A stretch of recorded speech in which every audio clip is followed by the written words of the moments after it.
Siji meneh tim INK Istana Ngudi Kawruh beberake dongeng sejarah Dukuh Plosorjo, Kecamatan Dander, Bojonegoro.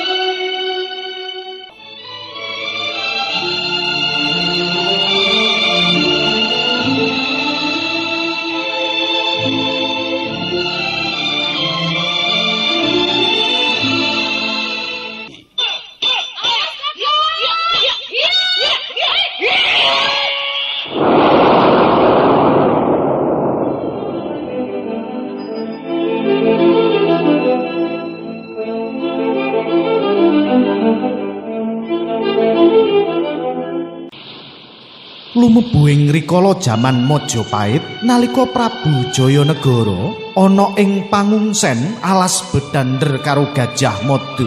Ora adoh saka papan panggonaning pengungsen Jayanegara ing satengahing alas ketelgung liwang-liwung durung kejamah jalma menungsa, alas kan uga ingubengan papan kang wingit sisih wetan kakubeng ana patilasan bumi serut minangka panggonaning para bangsa lelembut. Sisih kulon ana patilasan lan papan panggonan jaman kuno makuno sadurunge Majapahit ya kuwi bumi Kuwangen.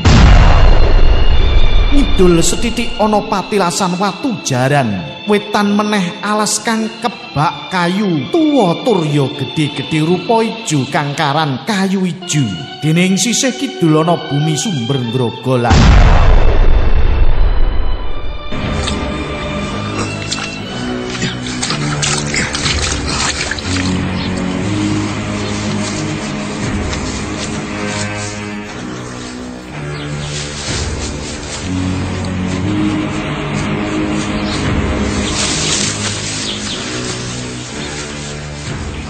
Ing satengahing dina senajan srengenge sumunar panas ning ora krasa merga saking keteling alas kuwi. Wong tuwa sakloron sajak lumaku miyak-miyak wit kasiyah lan godhong telekan. Sing siji sajak wis tuwa jenggot putih anglewer mratandhake yen wong tuwa kuwi Sidik Wacana dene kang putri ngasta slendang sajak kaya priyayi agung.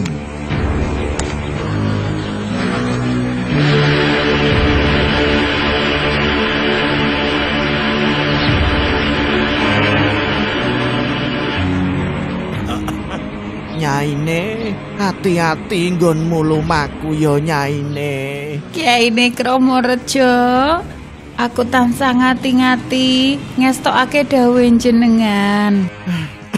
Eman-eman ayumu to yo. Yen mengko kecantol ri cemawut kuwi lak yo. Waduh Nyaine rasa putri sing ati-ati ya. Kiai Kramareja gumregah gandeng rasa putri. Senajan wis tuwa ananging Nyai rasa putri sih katon ayu kaya kenya kang isih kebak ing rasa katresnan. Iki mau sakwise awake dhewe lumaku ninggalake Kuwangen lan pamit karo lurahe Kuwangen. Kok njur mlaku wae to? Ora leren-leren. Lah iki tekan ngendi to Kyaine? Nyaine, iki ayo leren dhisik ing sak ngisore wit gedhe iki Nyaine. Wit kok gedhe-gedhe katon agrom ijo-ijo. Kok kaya ngene to Nyaine? Adem ayem rasane jroning ati. Nyaine, minangka dadi paseksen panggonan iki uga dadi pangeling-eling bakal tak wene tetenger laban ijo Nyaine.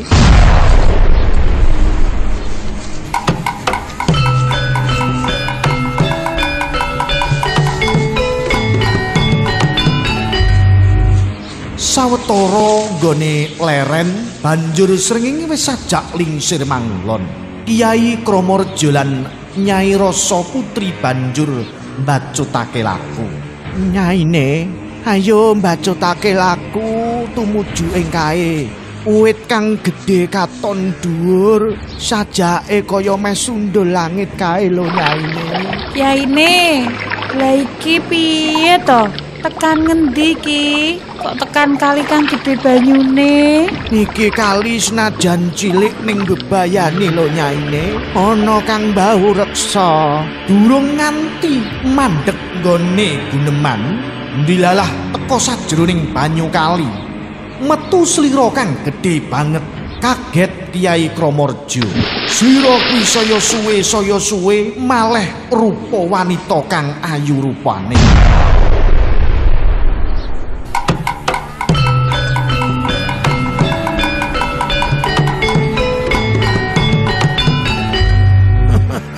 Amit Kanjeng Putri, kula Kramorjo lan bojo kula Rasa Putri menika amit badhe nderek liwat.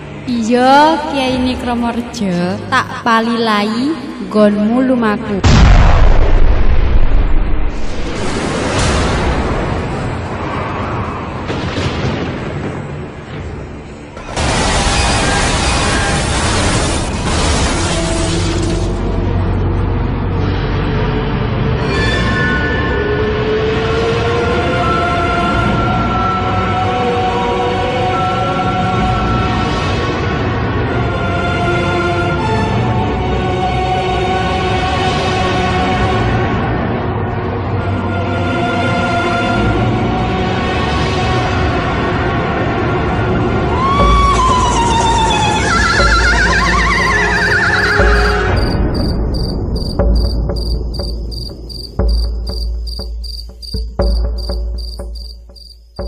Cap saknalika banyu kali langsung asat. Kyai Kramorjo karo bojone langsung lumaku lan ninggalake Putri Slira kuwi. Matur suwun Kanjeng Putri, matur suwun. Rembulan sumunar sajak bunder kira-kira tanggal 10. Langit padang ora ana mendung babar pisan. Wengi tansaya atis tintrim, swara kewan-kewan wengi hamimbuhi tintriming alas kuwi. Kyai Kramorjo nerusake laku tekan papan kang peteng dedet kebak wit serut. Merga saking ketele sinare sang rembulan kaya-kaya ora bisa nembus.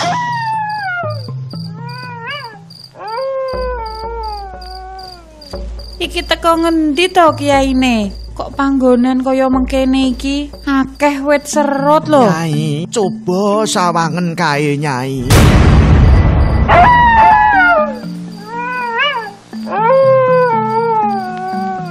Kyai Kramorjo karo nduting ing sak tengahing wit serut katon ana soroting cahya kang padhang ilak-ilak. Ndilalah kuwi tekan papan panggonaning bangsa lelembut. Sajak ana kang nganggo kuluk lungguh ing kursi watu gumilap. Menawa wae kuwi punjering utawa pimpinane bangsa lelembut. Kyai Kramorjo, ayo kene Kyai, lereno dhisik Kyai ing papan panggonanku Kyai. Ana parigawe apa kowe? Lah kok nasak-nasak alas kang ketel gung liwang-liwung kaya ngene. Ngertenono. Aku nganti kaya ngene lan tekan kene iki arep golek papan panggonan sing arep tak babat lan iso dadi kanggo karang pradesan besoke. Mula aku iki uga njaluk ijin palilahmu lan pambiyantumu.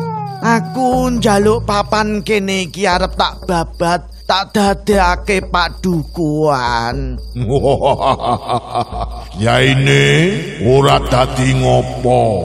Jer kowe lan para bangsa-bangsa menungsa kang mengko manggon ing kene sakwise dadi padukuhan iso ngurmati lan aja nganti kumanggu marang papanku iki Kyaine. Uga aja nganti jamak senggol karo panggonku lan bangsaku ing Patilasan Serut iki kiyaine. Iya. Aku bakal ngugemi apa kang dadi penjalukmu. Tak cekel yo bae ngilatmu yaine. Ngelingono yen to bangsamu mengko wani ngambah lan depok singgol karo papan panggonanku, bakal ana bendune kiyaine.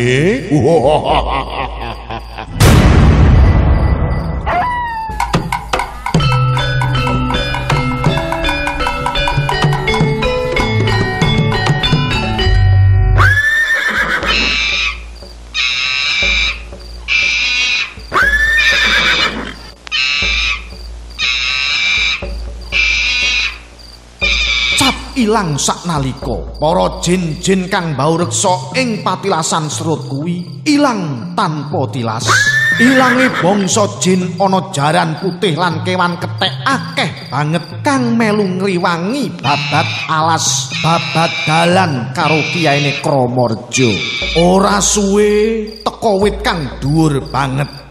Nyaine lan kue para bangsa-bangsa jin, ayo direwang-rewang ana nggonku babat alas iki. Lan merga iki teka wit sing sakmene gedene lan dhuwure nganti sundul langit.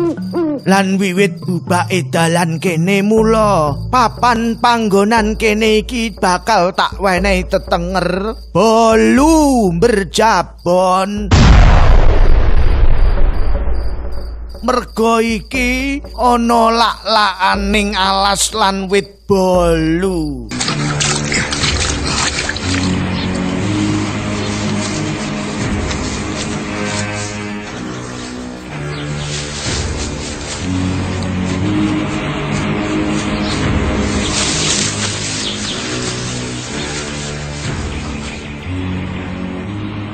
Dina Jemah Kliwon wanci wiwit bukake babat Kyai Kramorja lan Nyai Rara Putri. Dene ganti dina, ganti sasi, tangsaya amba oleh babat wong sakloron kuwi. Ora dinyana jebul ana wong kang keplayu-keplayu ora luwih cacahe saka puluhan wong. Merga sakwise perang gedhe ing Majapahit, wong-wong iku dadi keplayu golek papan pangungsen. Mapan kebeneran, Kyai Kramorja langsung ngajak wong-wong kuwi melu babat alas.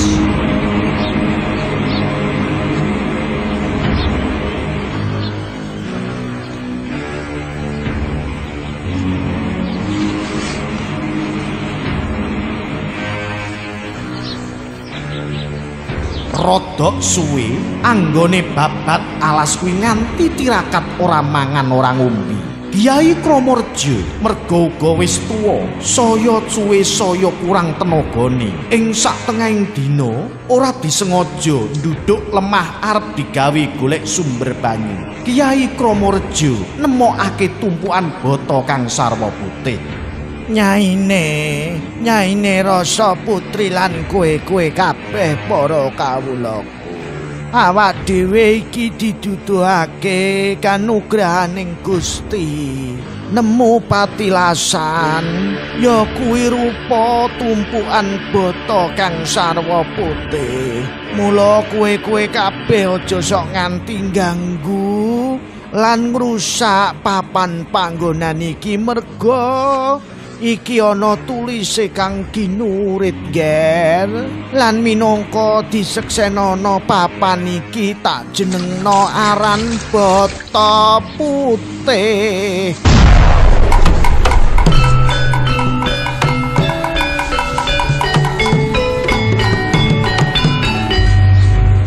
Dene Bata Putih kuwi kasimpening sak jeroning lan sak nisore wit plasa kang akeh banget.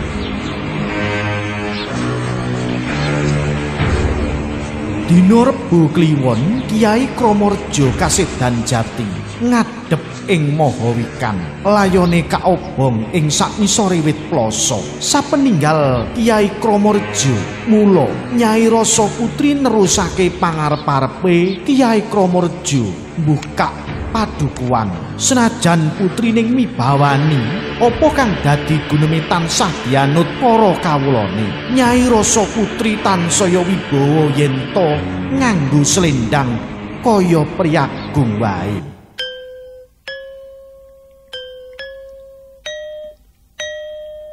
Ing liya dina Nyai Rasa Putri ngumpulake para kawulane.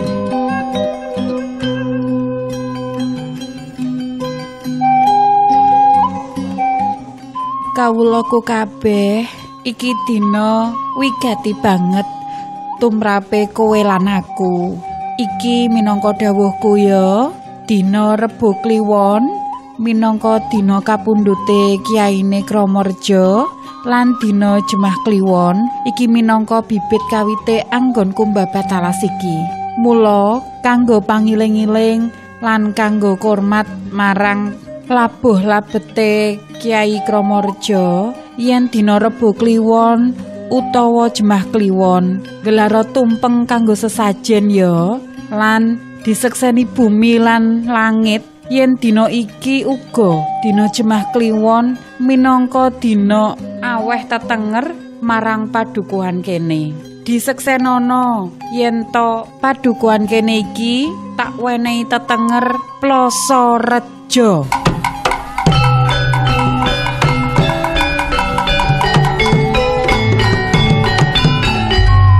Plasa merga iki anggenku paring tetenger ing sak tengahing plasa kang ander-ander lan reja iki kajupuk dene asmane Kyai Kramarja lan uga bisa papan kene dadi reja.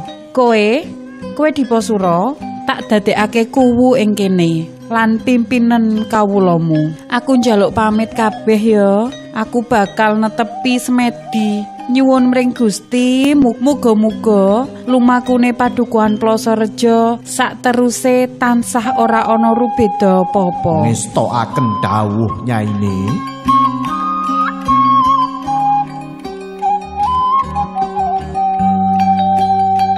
Nyai Rasa Putri nganggo slendang rambut kagelung, nganggo jarik lan klambine priyayi.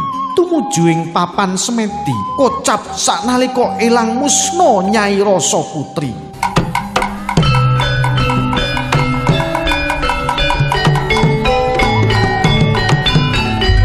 Semene dongeng dumadine padukuhan Plasa Reja Kecamatan Dander.